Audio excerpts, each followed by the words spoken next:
All right, we woke up and look at that, glass off. Yes. We were pretty sick yesterday, but looking good today, and we're hoping some more wahoo. That horse that Harry got, all on footage too. That was sick. And crayfish shirts. You. Jackie boy, you reckon you're gonna be sick today or what? Nah, he's looking good today. Nice and calm.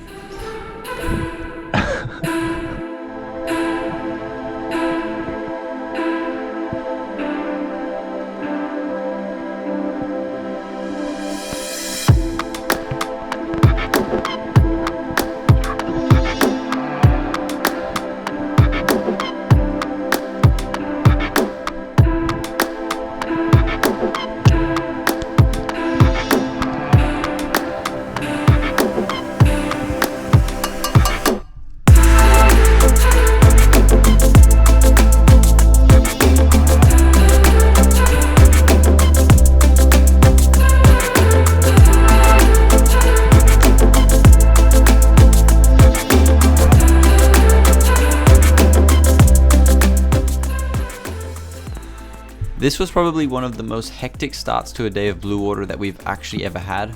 It's generally pretty slow in the morning and it takes time to actually find those fish, but if you would have watched the last episode, you would have seen that we collected a bit of burley before that sunset, and it really paid off for us because we started a drift on this shoal that was around 50 meters to the bottom, and there was just heaps and heaps of longtails swimming around. And at first we actually thought we might have seen a few yellowfin, but turns out it was just a whole lot of northern bluefin tuna, which is also known as longtail tuna. I was personally not so lucky. Even though these fish presented heaps of great shots, I somehow managed to just miss every single one, but the rest of the boys managed to land one each, and they were actually really big fish. The biggest one being 15.5 kilos, which is definitely pretty good for a longtail. And even a big Spanish came cruising in underneath me, and somehow I managed to miss this fish. I was taking a lot of shots from above, which generally isn't a good thing, but you can see how inquisitive these fish were with the burley trail that we had going, and it just shows you how important it is to keep a consistent burley, and it will really bring those fish up to the top for you. And you can see I put a pretty lousy shot into that, and probably a 10 to 15 kilo Spanish that I could have had a good shot on, but stuffed it up. I'm still kicking myself about this fish. I can't believe I didn't pull the trigger earlier, and I missed out on probably another 10 to 15 kilo longtail. And after that I just missed one or two more shots, and then the boys ended up getting their first fish of the day, and it was pretty epic to see all of that unfold.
That's a solid longie.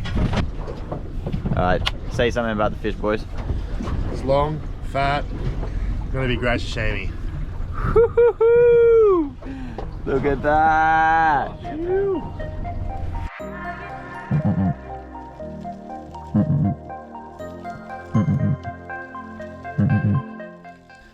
After a pretty hectic hour of diving, it eventually slowed down. Once we shot that third longtail, I think the school kind of figured out what we were doing and they decided to move on.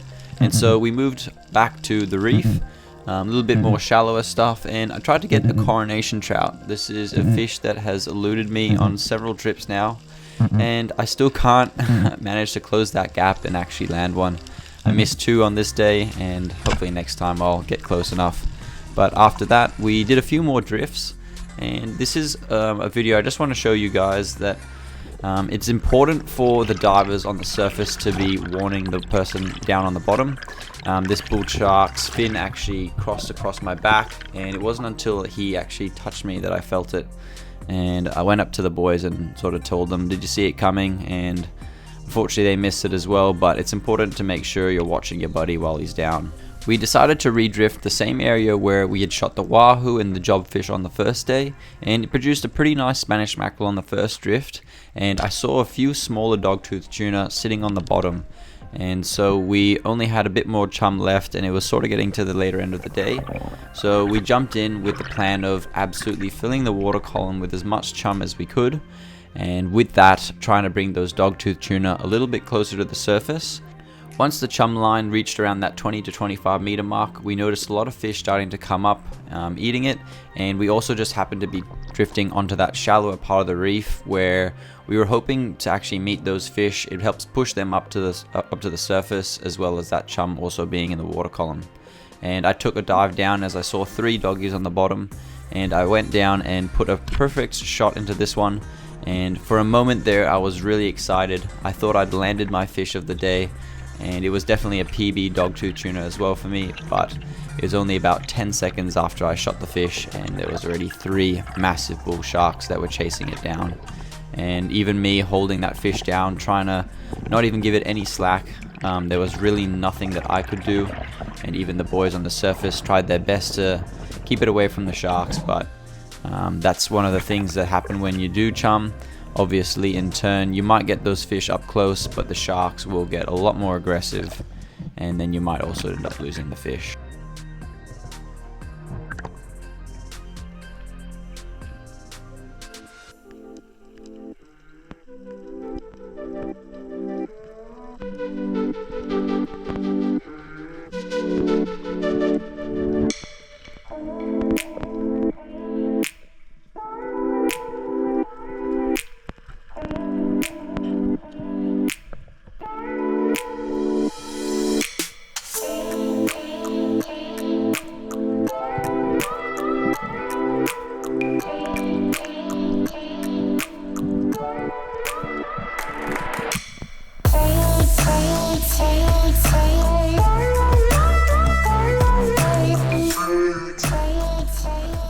After losing that dogtooth tuna to the sharks, there wasn't really much point staying there, so we decided to start cruising in, and I thought I might just stop on a few rocks that generally hold really good reds.